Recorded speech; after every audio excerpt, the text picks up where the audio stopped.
आता सर्वात आधी मी तुम्हाला एक जुना पण खूपच इफेक्टिव्ह रेमेडी असा उपाय सांगणार आहे. ती म्हणजे बाभळीचा डिंक.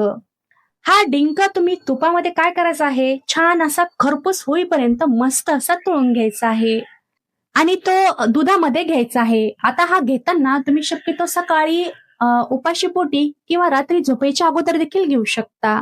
आता यामुळे काय होतं, सहजपणे तुमच्या शरीरात नैसर्गिकपणे कॅल्शियम जाईल आणि ते शरीर सहज ऑब्झॉर्ब करेल. म्हणजे बाहेरून तुम्हाला व्हिटॅमिन डीच्या किंवा कॅल्शियमच्या गोळ्या घेण्याची गरज नाही.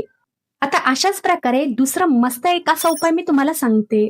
आता बाभळीची जी साल असते ना, म्हणजे जी साल आतली राहते ती आपल्याला घ्यायची आहे.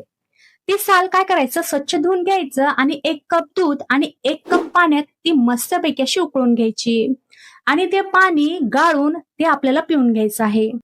ही देखील खूपच अशी इफेक्टिव्ह रेमेडी आहे.